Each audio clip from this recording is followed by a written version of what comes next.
Okay, good afternoon, everyone. Thank you so much for joining us today. My name is Andrea Barrett. I'm with the Diversity Agency. We are a speakers bureau. We also work with diversity and inclusion training consultants, and we are also a group of strategic consultants. We help connect the dots with government, small businesses, consumers, entrepreneurs.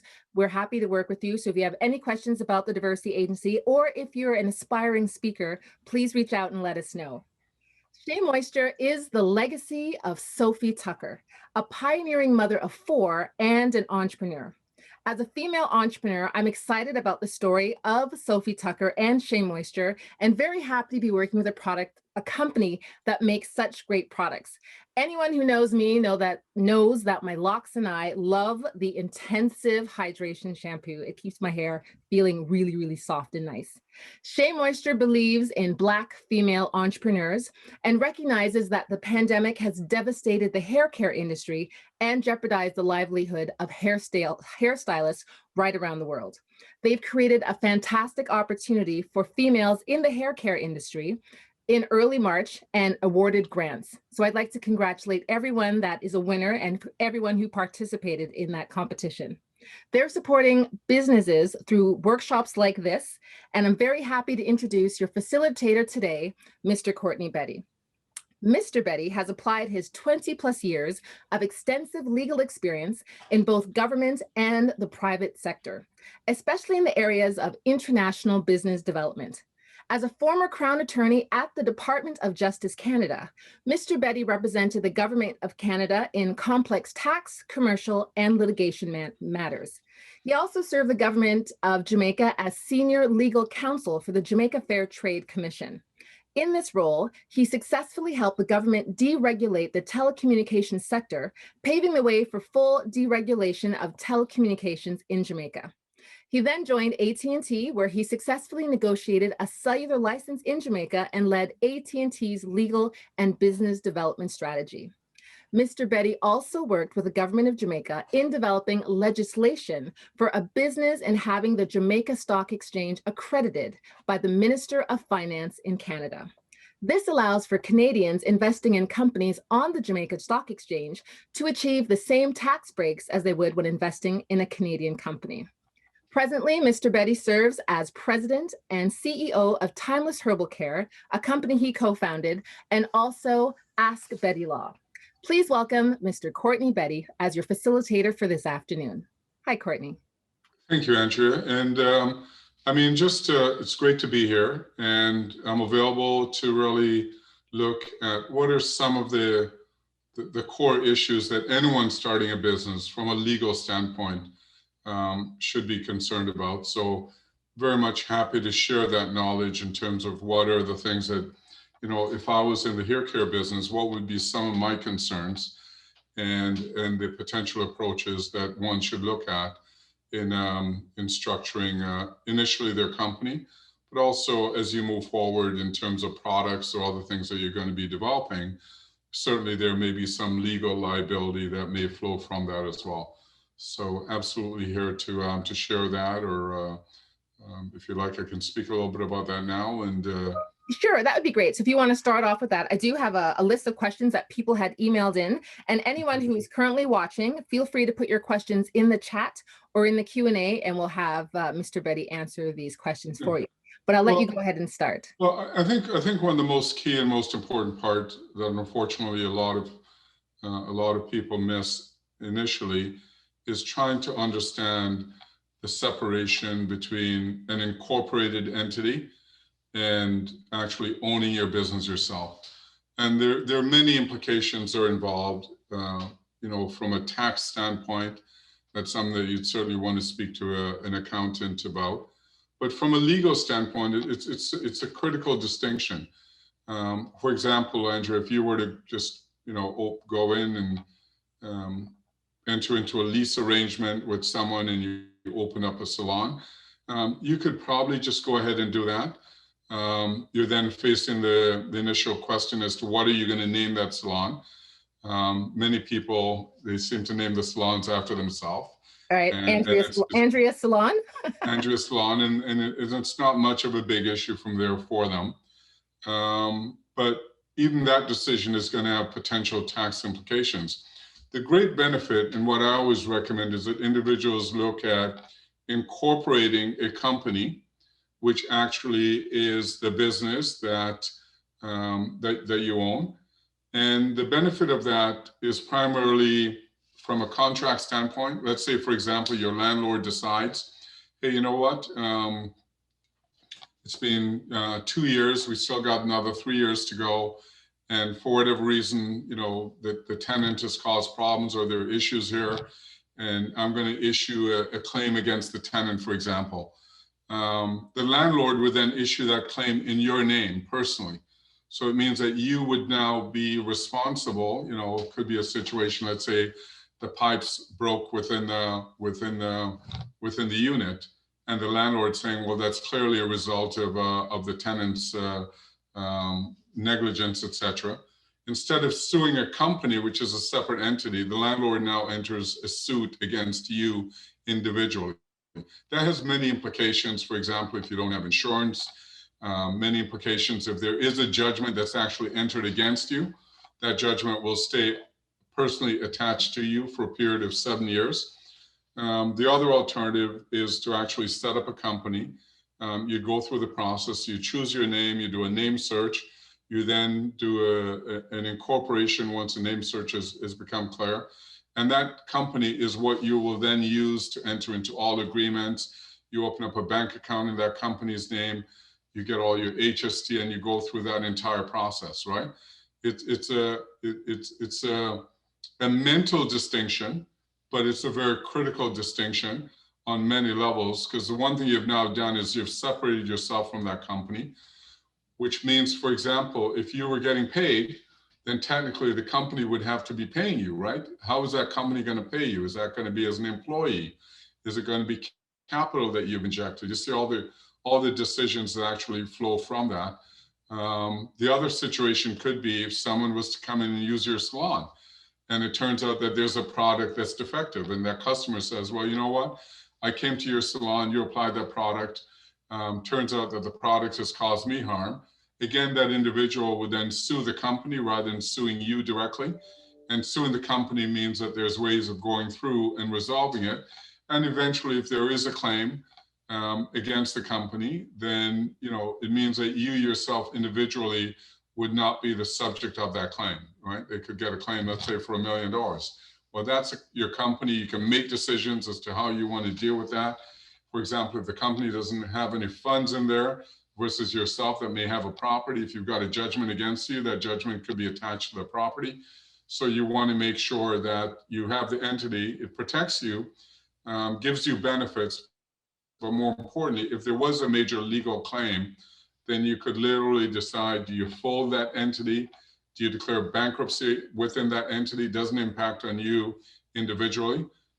These are just some of the very basic questions that we need to decide right at the beginning before getting started.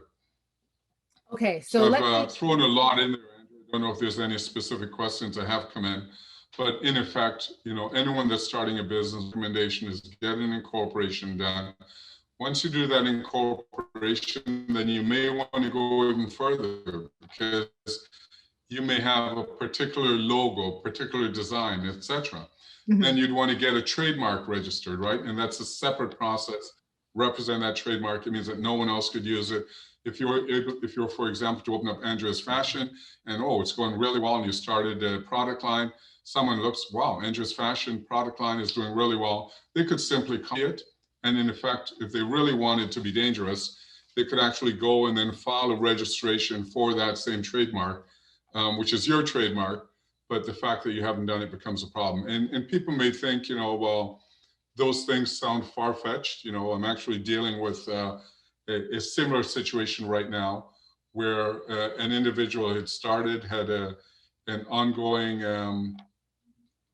I'll call it a conference, so we don't get too deep, for over 5 years, and then had not registered their trademark, only to find that someone else actually did, went, registered the trademark, and then was able to prevent them from actually getting access to venues, because the owner of that trademark would write the venue, let's say it was the Sky Dome or or your Canvas Center and said, hey, you know what, you cannot rent to this individual because the trademark that they're using is actually owned by me. And if you were to rent to them, I'm going to be holding you legally liable. So a lot of these situations that we think seem far-fetched, it's just better off to get yourself secured right at the very beginning. Okay, very interesting. Okay, so let me go back. So I am passionate. I grew up doing hair. I can braid and cornrow and do natural styles. I'm just very good at what I'm doing. So I take this from home. I say, I'm ready to step out and I want to start a business. So I find a local salon that is renting chairs and they've agreed. The rent is fine. I've decided to go ahead and rent a chair in Sarah's salon. Do I need to incorporate myself as a business? Am I then in business and need to get incorporated and need to open a business account? Or can I, Andrea, just roll up into Sarah's salon and start renting a chair and doing business? Well, a lot of people take that approach. My suggestion would, even in that situation, is that, you know, if you have a situation where that client comes to you in Sarah's salon, the fact that you're actually renting a chair from Sarah's salon, for example, the client may not be aware of that, right? So the client is still going to hold you responsible for anything that you do, which again means that you should have the legal incorporation, whether or not you're renting a chair or not. I just think it's just the most basic decision that one has to make if you're actually starting a business. And in fact, many people go the opposite. They protect the business name, they protect the trademark, they protect the domain name. And, they may find out that the business may not be everything that they planned, but at least from a legal standpoint, you're protected. Okay, makes sense. Okay, so now let me flip that. So now I'm Sarah. I own a salon. I have 10 chairs. I'm renting them out to 10 different stylists, and none of them are set up as business owners. They're just people I rent it out to. Where does the liability fall? And is it wrong for me as a salon owner to rent out my chairs to people that are not set up as business owners? Well, if I was the person that had gone and I was your customer, and the fact that I went to Sarah's salon, if I was issuing a claim against you, I would actually normally just issue a claim against Sarah's salon as well. So when you're suing, they're going to be drawn in.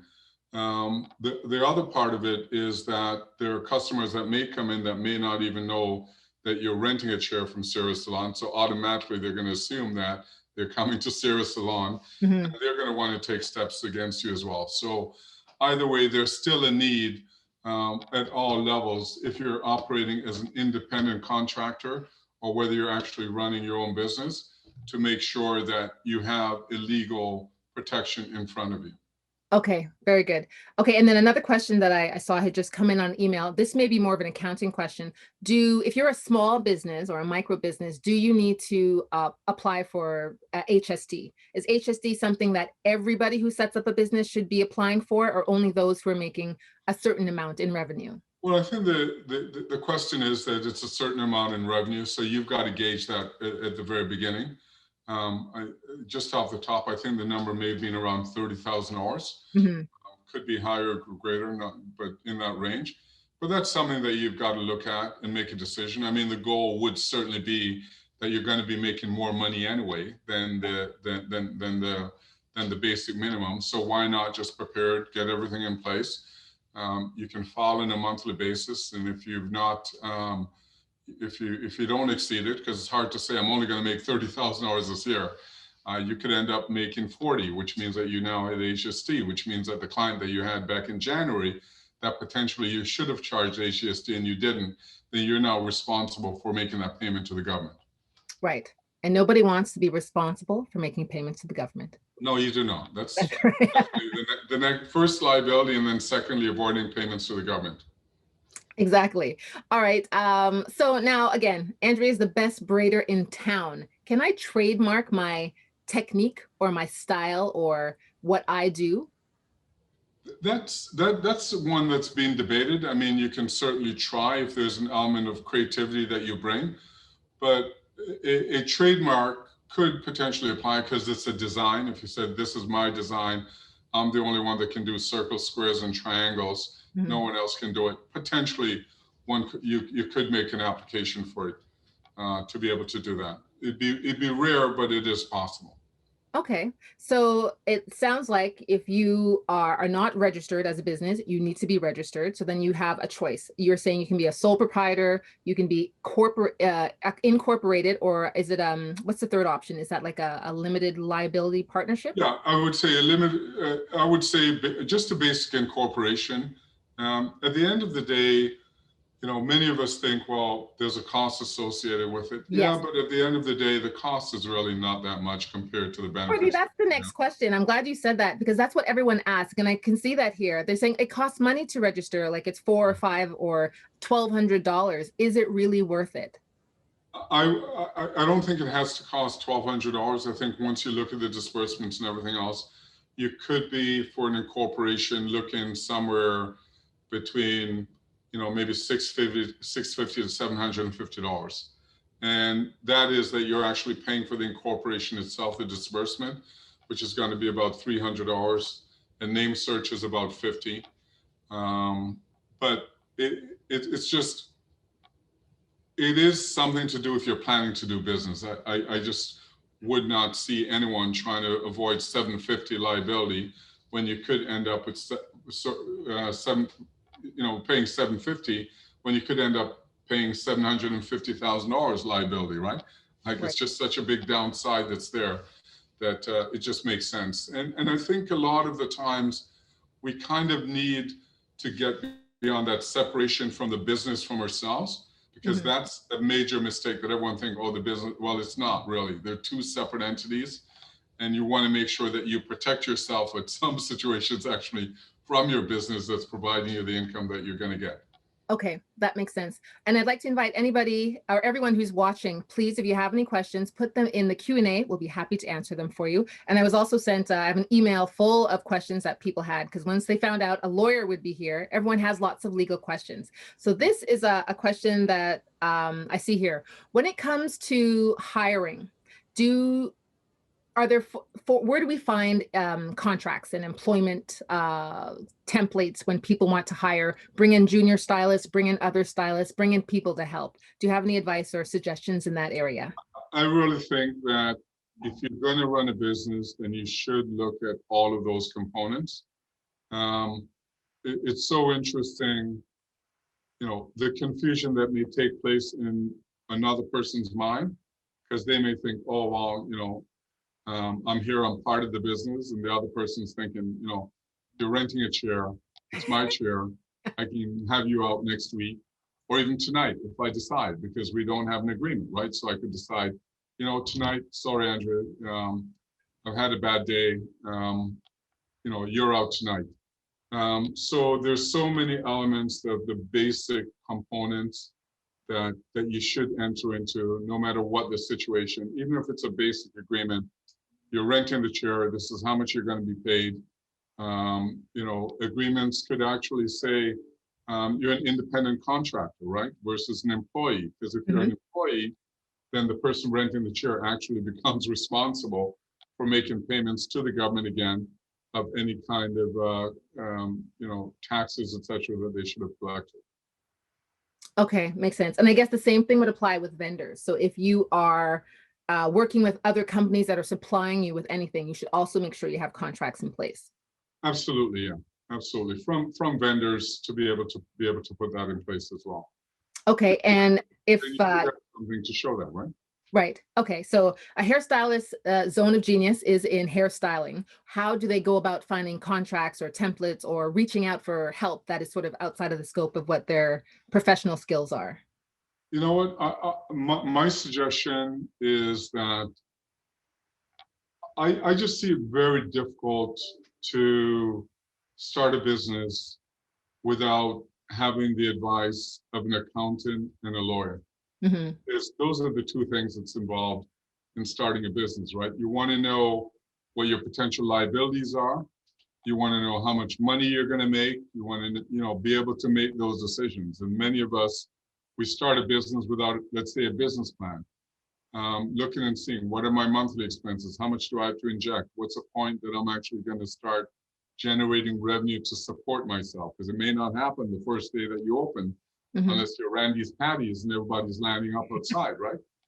So you've got to kind of start thinking and putting that. So definitely an accountant is critical.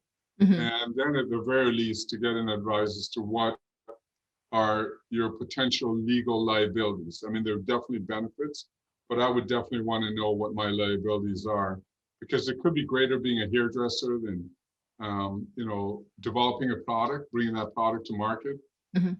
versus, let's say, selling a fast food, right? There are different levels of liability within that. Okay, so it sounds like your all-star team when you are starting a business or when you are in business is you need to make sure you have an ace of a lawyer on your team, and you need to make sure you have an outstanding accountant on your team. I feel like everyone really needs to stay in their zone of genius. If you are the best stylist in your city, that's what you do.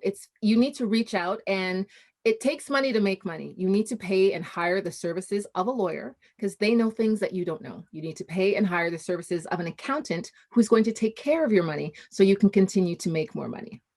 And That's actually, my if you set philosophy. it up properly, then those individuals also, that becomes an expense to the company, right? So when you're not really paying them, the company is paying them, and there is a slight difference and an important difference, right? Oh, very Money good. is not coming from your pocket; it's actually coming from the company, Mhm. that is incurring that expense. Whereby many people actually will take money out of their own pocket, and they said, "Oh, it's time to get my taxes done or my bookkeeping done." They're just paying cash or whatever for that. You Mhm. can't deduct that, and those are potential tax deductions. Okay, can you repeat that part? Because I run into that a lot. Can you just repeat that part about what you can't deduct? Well, part of it really is going to be how you're structured and whether or not certain expenses you're going to be able to deduct. For example, if you've got your company registered and let's say your lease for your motor vehicle actually goes into your company. Well, it means that you're not actually paying that expense, your company is paying it, right? So Mm. again, you see potentially the benefits that may arise there. Mhm. Versus individuals that may say, hey, you know what, I'm going to use my car, etc. They're paying for it, they're burning all the gas, etc. Some of those could be tax deductions. Right. Okay, and tax deductions are our friends, so we want to make sure we have tax Absolutely, deductions. as much as you can. Right. Okay, so I know that you're from the GTA. Tell me about your experiences and what you've noticed when you've gone into either barbershops or hair salons. What, with your legal eye, do you see as a roadblock or a pitfall that some of the barbers or hairstylists are experiencing? Well, I think it's unfortunate, but most of the barbers that I've been to, I won't speak as much in terms of the hairdressers, but in those situations where they're combined, I think when you walk in from a legal standpoint, you walk in and you're just seeing like legal liability, right? There's just so Mhm. much that's there. For example, how they keep the premises, right? Which is very critical, right? Okay. What do you mean? There's a lot of salons, for example, that have nails and all those other things, being able to ensure that customers don't pick up any kind of things associated with the tools, etc. How they cleaning the tools, right? Are they using alcohol after every person? Like there's so much. I mean, it really is. It's a surgical kind of service that you're performing, and I don't think that sufficiently we recognize that front end, cleaning our tools, maintaining all of those other things. Hopefully, with COVID, that may have changed a little bit. Um, then you run into potential liability issues. What I find many salons and barbershops, they're on short-term leases, right? Mhm. Which means that I'm here for a year, I'm here for 2 years. You don't get the ability to plan how long you're going to be there. Location is very important. Where you are, people know that, hey, I'm at Oakwood and Eglinton, so they know that's where you're going to go. If you're a landlord, which I just dealt with a situation last year where the landlord, they felt, hey, you know what? Good things are happening in this neighborhood, right in the same neighborhood.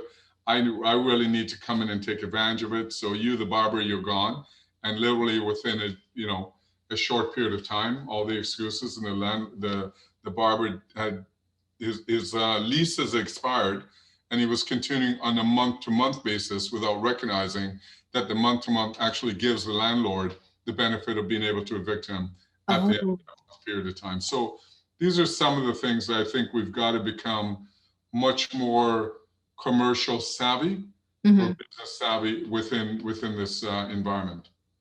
Okay, that makes sense. What when it comes to different types of insurance, what other than liability, is there anything else a stylist or a barbershop owner should be looking for? Well, there's going to be the liability insurance, and then there'll be that may also have to include, if you're developing your own products, your product liability. If you're buying a product from someone else, then they should have that product liability insurance already in place. Okay, that makes sense. So, Courtney, I've noticed your hair looks very good, and we are in a pandemic. You're doing a lovely, lovely job. Have you been watching online tutorials, or is this Courtney Betty's barber? No, I think the whole goal that many people are beginning to recognize, and certainly from our community, is that, you know, we've got the benefit of a lot of natural products over the years that our forefathers have used. I think therein lies, you know, a lot of the success, versus, you know, there's so many products that we're now finding that may have even cancerous components in them, right? There's so many different lawsuits that we're seeing. So I think a lot of it is coming down to trying to be as natural as possible in everything that you use on your body. Right, exactly. That's why I like these products. I really, really like the Shea Moisture products, Shea Butter, and started from, you know, back on the motherland with natural products. So I like that you just said that. It's important to look for products that are clean and natural with no harmful ingredients, that smell great and make your hair and your scalp feel good. So I think that's really important. Definitely. Very, very important. So I just want to remind everyone, if you have any questions, please put them in the chat. When you book a consultation to speak with a lawyer, it's not free. It's actually No, it's not. or sometimes it's four figures. So take advantage of Courtney Betty and his fantastic legal brain. If you have any questions, please let us know. So next question I have for you, Courtney, is one that someone had emailed in. What advice do you have for hairstylists and barbers as they get back into the market? So we know one day this pandemic will end. We know that our stylists will reopen, our barbers will reopen. What advice do you have for them as they are re-entering their salons? You know what? I think the main advice that I would give is that, you know, you've got to now be very conscious of how your facility is set up, and, you know, potential barriers between each chair is certainly something that, you know, that probably makes a lot of sense at this point in time for them to be able to do that. And also, you know, masks could become part of the realities of someone that's delivering that service, right? Okay, And masks. So one of the other questions here was, so here's my mask. This is my mask. What happens if somebody comes into your salon or your barber shop and they don't want to wear a mask? Do you need to have people sign a contract before they come in? What do you do? I think you've got to refuse those individuals. It's something that you've got to do, and I see it happening, unfortunately, too often within our community, where for some reason people shy down. But at the end of the day, it's the responsibility of the owner of the premises to be able to do that. So you've got to, a customer should not be forced to be in that position of dealing with it. The owner of the premises should be dealing with it up front. Okay, so enforcing all of the necessary precautions. All of the necessary precautions, because you're not only protecting yourself, you're not only protecting that customer that's there with you, you also have a duty for everybody else that's in the salon. Right. Okay. And on the other end, what if you have an employee, and I know that you don't specialize in employment law, maybe you can give us like a general broad answer. If you have an employee who doesn't feel comfortable coming back to work. That's a difficult decision, especially where our province is right now, and some of those decisions in terms of sick days. You know, if the employee does not come back to work, and just again speaking on a very high level, there may be grounds for termination, but those grounds are only going to be valid if you can say that you're provided a safe work environment. So again, those similar questions would come in as to what Okay. you're doing to protect that employee. Right. Okay. Very good. And I see we have a question here. What advice or what legal advice or legal steps are needed if somebody is starting their own line of fill in the blank, their own line of hair products, their own line of hair, their own line of accessories, their own line of anything in the store? Because I've noticed sometimes when I go to the salon, you can see cosmetics, you can see nail polish, you can see hair accessories, you can see purses, you can see clothing, you can see products. What legal steps should somebody consider? Well, I think if you're looking at any product that is going to go on the skin, there should be some basic chemical analysis that would be done just to make sure that that product may not end up burning or causing abrasions or irritation. So any test in that regard, I think, just as a basic standpoint, if you're doing formulations, I don't think that we should formulate products sort of, in total isolation without understanding the potential chemical implications could come from that product. So that's the main one that I would see. And then secondly, I think it's also good on your packaging to make sure that you've got the products that are listed there that individuals may see, and they may pick up, oh, you know what, I've got this allergy. So now that I know that this is in the product, I mean, it could be a simple one, let's just take lemons, for example, right? There are people that actually have allergies to lemons and lime that could have an adverse reaction. So if it's part of your product, then certainly should be listed there. Okay, so you just talked about food. Let's talk about food for a second. If your salon offers, there's water or the cappuccino section, or they're selling patties or whatever, you are serving or selling food in your salon. Are there different documentation that's required? Do you need to have your customers sign a waiver before they purchase something? What if something happens? Someone slips on some water, or someone chokes on a patty? Well, on the slipping on the water, that's one thing in terms of potential slip and fall, which goes back again to make sure that you maintain your premises. On the patty side, the liability is going to come from the entity. But I think, again, there's just this component of, we mix food, we mix all these other things. One should define what their salon is and try and stay within that. If there's an area that you have where individuals can go sit down, have a cup of tea or all those other things, and certainly, but we also need a little bit more, stronger position in terms of, let's say, even eating within our barbershops and our salons, right? There should be a way of, maybe having a section just for that.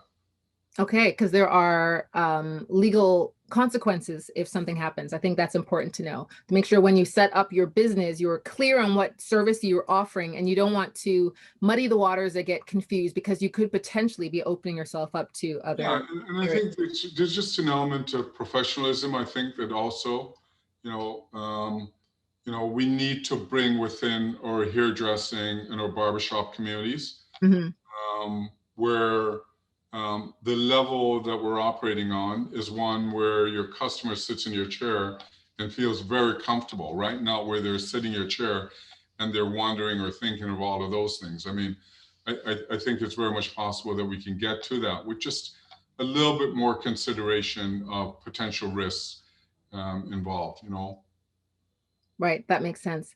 Can you give us some information on how we can contact you? This has been really great information. So for everyone who hasn't been able to get their question answered, I'd like them to be able to reach out to you and your team to see if there's anything that you can help them with. How can we get a hold of you? The best way is Betty, B-E-T-T-Y, at bettyslaw.com, BETTYSLAW.com. If you drop me an email, I'll respond and provide you with a quick answer. Okay, great. So Betty at bettyslaw.com. Okay, and you handle all areas of law? What areas do you specialize in? We're pretty well capable. I mean, we're selective in terms of the clients that we deal with, but from a business standpoint, I mean, we have the capabilities that we can go from A to Z from a name search to doing very complex commercial agreements. The other part of it, Andrea, just before we leave, that I find also is interesting is where you and a friend and another friend, you all three decide we're going to start a salon. Ooh, There's yeah, no agreement between those individuals, right? As yep, to who owns what or who knows and liabilities. So even just in corporation is one, but if you have more than one individual, then you also need a shareholders agreement. Let's say that next year Andrea decides, hey, you know what, I don't want to be a part of this anymore. What does that mean? Can you sell your shares to anyone else, or could the partners first have the right of first refusal, right, to buy those shares? Well, what's the price that they're going to pay? You could all start thinking about it. All those things could be included. So I think that's just another area where if you're getting into a partnership, we have so many friends and I've seen so many situations where the customer ends up being the pain because the business is no longer there, because yeah, the friends are no longer friends, or yeah. could even be in a spousal or relationships or whatever. That falls apart. The company falls apart. Very good point. I'm sure you've seen this a lot. So two friends start a business, you need a contract for sure. Yep, Hus- absolutely. two partners, husband and wife, life partners start a business, you need a contract. Absolutely. Yes, Okay. absolutely. All Yeah. right. That contract could cause a, reason to have another contract. Don't you Yeah, trust? then you get into it. But I mean, I was reflecting with someone that there's three amazing restaurants I knew here in the city, really high end, really good restaurants that ended up failing because the partners were involved in relationships, and when they became, then the business fell, right? Mhm. Where in many situations that does not necessarily have to happen. I mean, if Melinda and Bill, I mean, they did their separation. But Microsoft, you haven't noticed any changes, right? That's right. Still not going, and they figured out who gets what and all of those things, right? Right, right. So it's just a different approach that we need to be conscious of, and really see the business as a separate entity from you, from I, from different relationships, etc.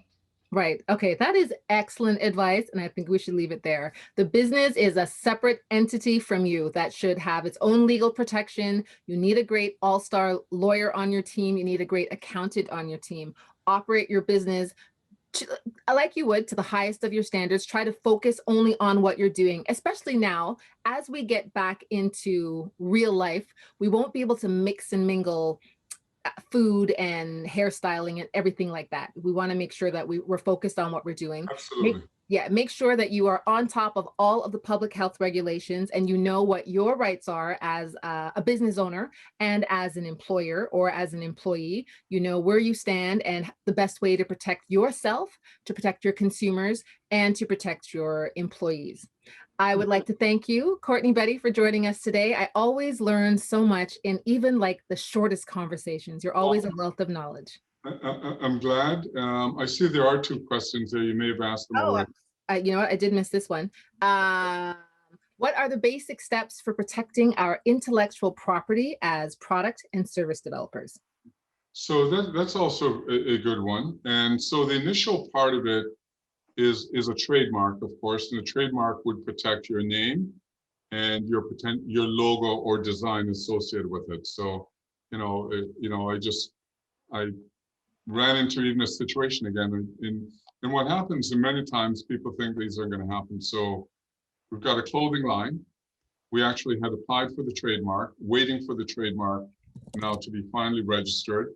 The clothing line launches, and all of a sudden you've got 20 individuals that now copy and are selling the same clothing line, right? Well, technically, there's not much you can do. The great benefit is that the trademark, once it comes to fruition, you can shut down the other individuals. But you may also have some proprietary element.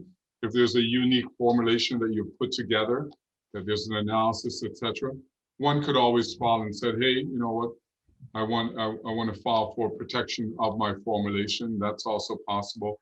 Very difficult, but many of them, if you were to go to any of the beauty companies, the large beauty companies, and any kind of makeup or lipstick or any of those things that you're using actually are already patent protected.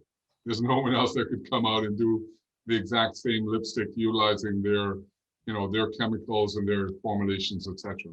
So that's something starting to think about, and one that's taken it to the next level, but one that should always be considered as well. Okay, awesome.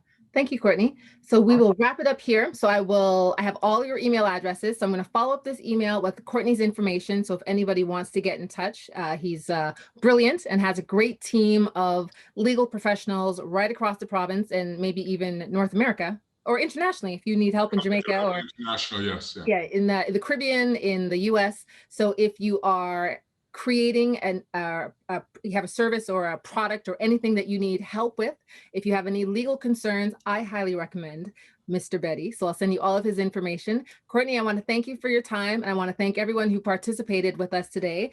And I also want to thank everyone at Shea Moisture. Thank you for creating an opportunity for entrepreneurs, specifically Black female entrepreneurs. Nobody misses their hairstylist more than me. And we need our hairstylists and our barbers to stay in business. You are your family. You're important to us. You're part of the community. So we need you to be successful. We need you to keep going. We need you to stay in business and do the best you can, turning your passion into something you can do online. We hope that everyone who attended yesterday's webinar is thinking or already has an e-commerce store or doing tutorials and doing lots of social media. We need you to stay in business. You're a part of our community. You're part of our family. You're a part of our ecosystem. We know our aunts and our uncles and our brothers and sisters and our cousins. We go to the salon. We work in the salon. We own the salon. We need you to stay in business so you can keep doing what you're doing. We want to keep supporting you. Thank you again, Courtney. Thank you, everyone. Thank you, only Shea one, Moisture. I would definitely get some. The only other point that I'll leave is, in all of our businesses, technology has a role to play. Think about what role it plays in your business, even if it's simply booking an appointment through an app or something else. Those are things that we can do that are so small, so simple, but just raises the level of service to another level. That's right. Thank you again, Andrew. Okay, thanks. All right, take care, everybody. Have a great weekend. Stay safe.